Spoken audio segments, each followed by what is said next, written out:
This is the Canon C70, and if you haven't heard of this camera, it's really interesting because it's kind of awkward. It's somewhere between a large heavy cinema camera and a small lightweight mirrorless camera. Now this camera came out way back in 2020, so it's been 5 years since it's come out, and does it still hold up today? Let's find out.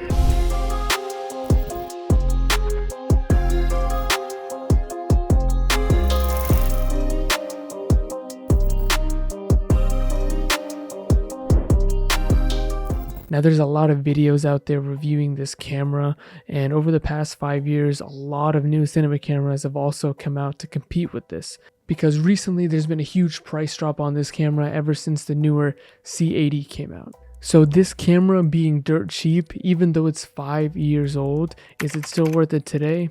I think so. Now when I first held the C70, it felt like a really thick mirrorless camera.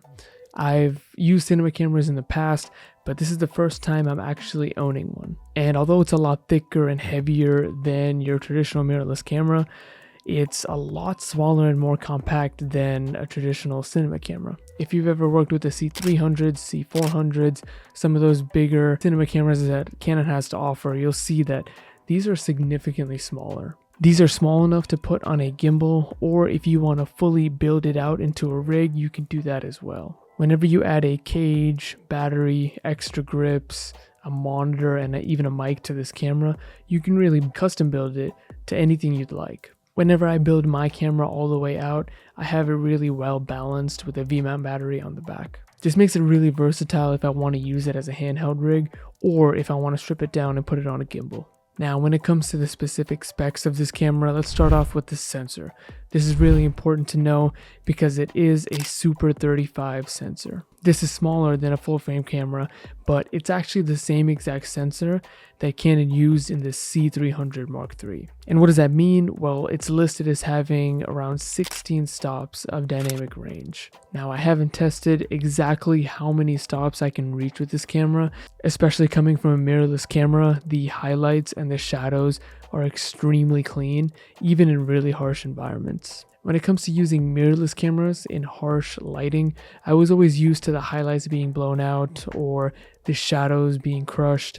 But with this camera, you really get a different level of dynamic range. It's able to retain so much of those shadows as well as the highlights, especially if you shoot in C-Log 2, which is recommended for the most dynamic range. Now speaking of C-Log, it does shoot in C-Log 2 and 3, and the video specs are amazing as well. It can shoot 4K 120, it can shoot internal RAW, it has AVC and HEVC codecs, it is 422 10-bit, and there's so many different options that will cover pretty much anything you need. The image quality really does speak for itself. The C70 was actually the first Canon cinema camera to fully incorporate the dual pixel autofocus. Now usually this was unheard of in cinema cameras because before the past few years, cinema cameras were not the best with autofocus, and a lot of times there was manual focus pulling that needed to be done. But over all of that, hands down, my favorite feature about this camera has to be the internal ND filters.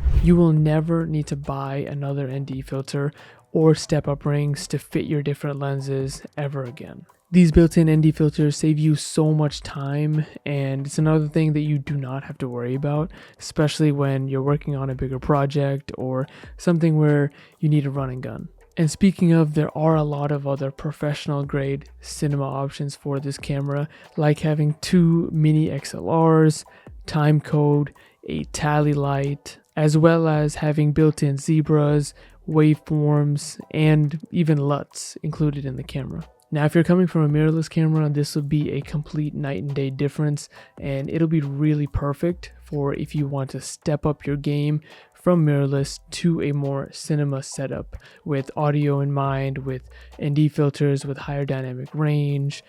This is really the next step in videography. Speaking of the mirrorless camera, something else that mirrorless shooters often complain about is the overheating.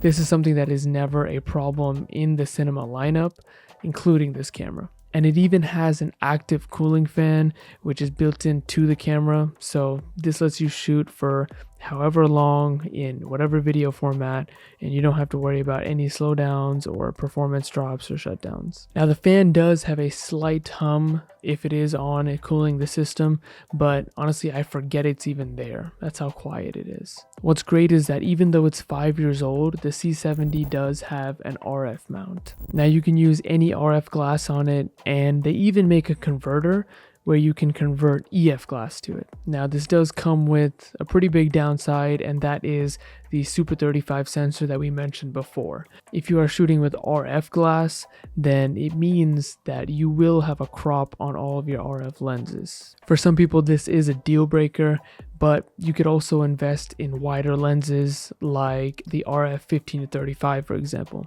But if that's not a good solution for you, there is one more workaround to fix this problem, and that is getting the RF to EF speed booster. Now if you don't know what a speed booster is, not only does it allow you to convert RF to EF and use any EF lens on the C70, but it also gives you an extra stop of light as well as that full frame look. Now this works so well because there are so many EF lenses out there. You can definitely find one for exactly what you're looking for. Now what I've been using a lot on this camera is the 24-70 2.8 EF.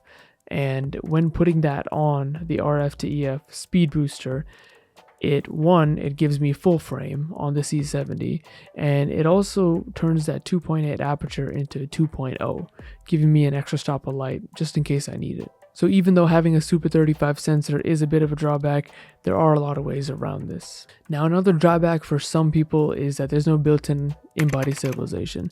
There is digital stabilization, just no in-body stabilization. Now that's not necessarily a bad thing because some people don't really like the in-body stabilization. When you have a heavier, larger rig, some people like the more natural camera shake as opposed to the in-body jerky movements that you often get when it comes to in-body stabilization. And depending on the look you're going for, this could be a factor when it comes to getting this camera. And the last drawback that I have to mention when it comes to this camera is the ISO performance. Now the C70 alone in a bubble is not too bad if you look at it that way, but compared to some of its competitors, it really is lagging behind. When you look at cinema cameras from other brands like Sony, like the FX3 for example, they're offering base ISOs all the way up to 12,800.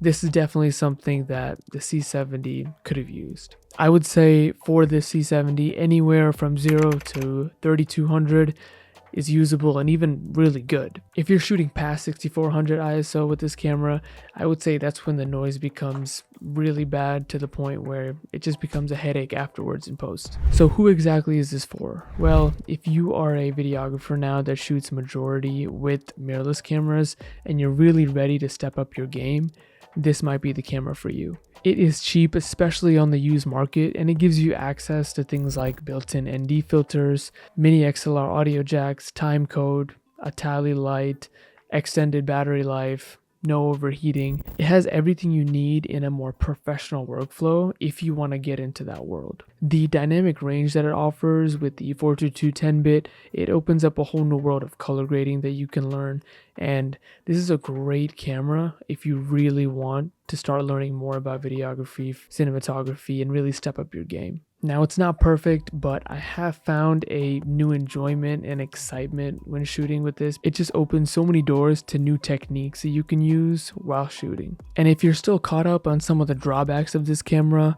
well, Canon actually released a brand new cinema camera, and I'm actually recording this video on it, the C80, and it, believe it or not, fixes a lot of the issues that we had with the C70. Let me know in the comments if the C70 is a camera that's worth it for you, or if you'd rather just wait to upgrade to a newer one. If you want to check this camera out or any of the other gear that I use, I do have links in the description below. And to the 5 people still watching, I'll see you next time.